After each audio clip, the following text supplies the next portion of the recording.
I almost died just because I was Muslim. Islamophobia and the challenges of living together in the 21st century is a topic that grabs a lot of attention because the relationship between Islam and the West is more important now than ever. Most people in America do believe Islam is bad. There's a big gap between them, and in our globalized world, it's crucial for them to find a way to get along. In our video today, we're digging into how Islam gets misunderstood and how that leads to more anti-Muslim feelings. We'll explore if terrorism plays a role in creating anti-Islam sentiments and also check out how much of this is happening in the United States. The video aims to not just highlight the problem, but also suggest ways to deal with anti-Islam feelings in the West. Before we start, please hit that like button, spread the word by sharing the video, and don't forget to subscribe to the channel. Your support means the world to us. All right, let's move on. For the 1.3 billion Muslims worldwide, there hasn't been a great way to deal with the unfriendliness, bias, and unfair treatment against Islam and Muslims.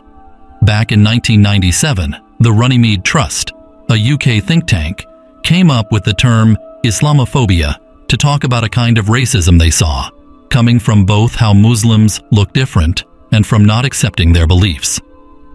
The unease about Islam goes way back to the 7th century after Prophet Muhammad's, peace be upon him, death, when Islam's influence grew a lot.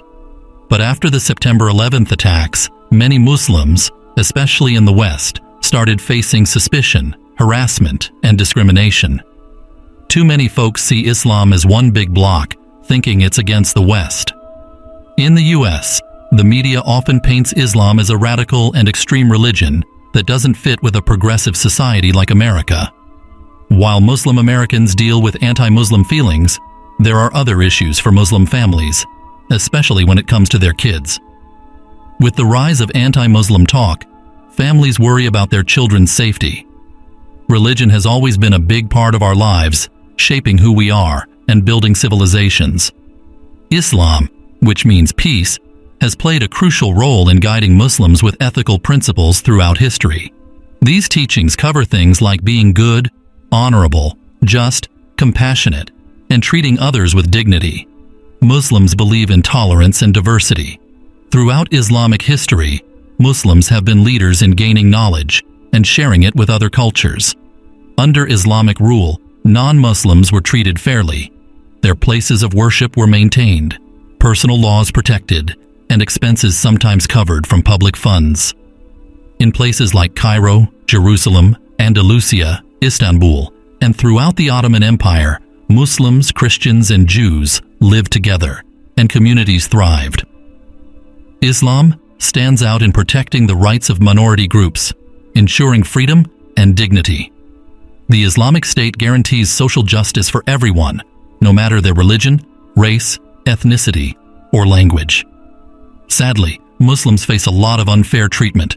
They get painted in a bad light, discriminated against, and stuck with stereotypes. It goes beyond that too. They might face threats, both in person and online, that can lead to violence or prejudice. All of this hurts and scares them, and it's not okay. For example, Ann Coulter, author and syndicated columnist, commented, "We should invade their countries, kill their leaders, and convert them to Christianity.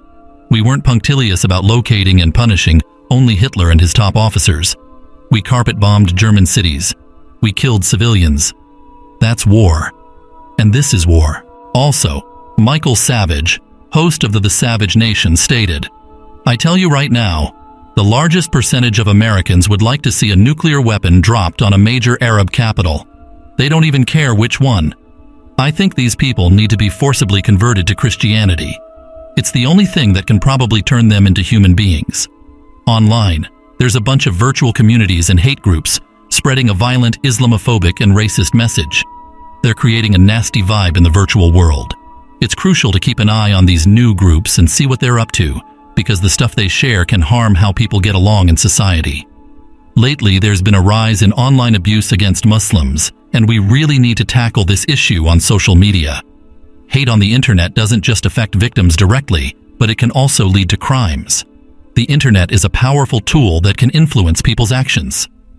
In 2013, the Online Hate Prevention Institute reported on anti-Muslim hatred on Facebook. They found that even though there were images promoting religious hate, Facebook didn't take them down, saying they didn't break their rules. This is a big deal because these images were spreading hate against Islam, and the reports didn't make a difference. The term Islamism is usually used to talk about the actions of a few radicals in the Middle East, but we don't see the same thing for groups connected to Christianity or Judaism. The media often links terrorism with Islam, making regular things like Muslim worship or using Arabic words look like terrorism to many people. The idea of an angry Muslim is not just in the news, it's in music, art, books, textbooks, and even video games. The European Commission Against Racism and Intolerance has called out the Danish media several times for creating negative images of ethnic minorities. This contributes to an overall atmosphere of intolerance and discrimination, especially against Muslims in Denmark. The Danish media is known for being the most critical of Muslims and Islam. The whole fuss around the Muhammad cartoons, starting in 2005 and popping up again later, made the way Danish media portrays Muslims known all over the world. The controversy began with the publication of editorial cartoons, some of which showed the Prophet Muhammad in a Danish newspaper. Islamophobia shows up in many ways, some really clear and obvious, others more subtle. It can be explicit, like when people verbally or physically attack Muslims. Even mosques and Islamic centers can be targeted. In everyday places like work, school, and homes, it can be more subtle, like suspicion, staring, bullying, mocking, rejection, and discrimination. In public spaces, it might be indirect discrimination, hate speech, or being denied services. On a bigger scale, Muslim loyalty to their countries is questioned. People accuse them of having mixed loyalties and suggest they're less committed to democracy and human rights. Their religion is sometimes seen as a barrier to following their country's laws. The general idea is that Muslims are seen as Muslim first and not as committed to being British, French, or Spanish. Even though there's religious freedom in Western Europe, Muslims have faced some challenges. Most countries have tried to accommodate Islamic practices, but they've mainly worked within systems set up for Christianity. This hasn't always been smooth for Islam. One issue is the hijab, especially in Germany and France, where it's seen more as a political than a religious thing. Building mosques also faces resistance from local communities. And there are problems with offering religious instruction in public schools for Muslims. In 1998, a school in Stuttgart decided not to hire a Muslim woman as a teacher because she wore a veil, and the government backed that decision. People often oppose mosques, citing traffic and noise issues, but when church bells ring, it feels like Muslims might see these complaints as Islamophobic. Often, if someone speaks up against the unfair treatment of Islam or threats to Muslims' rights, they get accused of being too soft on Islam or supporting terrorists. Hate crimes online and offline can really mess with people's lives, making them feel anxious, depressed, and isolated. This is especially true with online hate speech that aims to threaten and incite violence. You can spot Islamophobia in attacks on things related to Muslims like mosques, cemeteries, and businesses. This includes vandalism, arson, and messing with Muslim graves. Then, there's the intimidation side of it, where organized actions aim to scare populations seen as Muslim or friendly to Muslims. This might involve marches, warning campaigns against Islam, burning Qurans, or protesting the building of mosques. The key thing here is the level of coordination and resources involved. Another form of Islamophobia happens in institutions where people seen as Muslims get treated worse than others in similar positions. This could be through harassment, bullying, unfair tasks, or biased performance evaluations just because they're perceived as Muslim. Muslim scholars have done amazing work in areas like maths, astronomy, medicine, architecture, and more, shaping the world we live in today. There's no natural clash between Islam and modern life. Muslims believe in diversity and everyone's right to celebrate it. Unfortunately, in many Western textbooks, Islam is often painted as violent, outdated, and against progress. This happens because people tend to see Islam through the lens of extremist actions, ignoring its diverse and mainstream aspects. In Germany, stories about Islam often get mixed up with what's happening globally, but they're also linked to how German Muslims are seen, according to the Germany report. In Italy back in 1999, research found that the media there tends to mix up Islam as a religion with the Muslim world. They often make the Muslim world seem all the same and simplify Islam with mostly negative ideas, like women's rights, the rise of fundamentalism, and practices that some Europeans might find offensive, such as the sacrifice feast. Some people, either because they don't know or because they're biased, see Islam's connection with non-Muslims as all about war and hostility. Their confusion comes from the emphasis Islam puts on jihad. In the past, thinkers like Montesquieu and more recently, Pope Benedict have wrongly labeled Islam as the sword religion. Sadly, even today, we still see these kinds of false accusations and lies against Islam. The Holy Quran really emphasizes peace and getting along with people from other religions and nations. It rejects racism, false ideas, and promotes cooperation, peaceful dialogue, and respect for the rights of minorities. The Quran encourages things like fighting against the belief in the superiority of one religion over another, freedom of thought, and cooperating internationally. It welcomes peace and stresses common principles for peaceful coexistence. Prophet Muhammad's, peace be upon him, mission was all about engaging peacefully and having constructive conversations with followers of other religions. The Quran teaches Muslims to treat people from different religions with respect.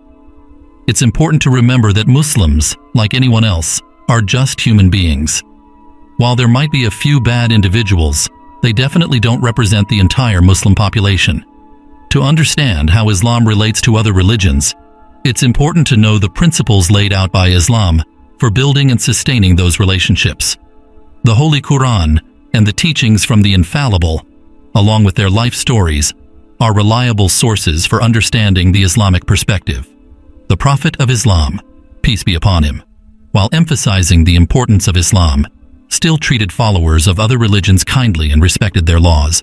He believed that those who believed in Islam and did good deeds would find salvation. A big reason for the growing intolerance towards Islam is ignorance.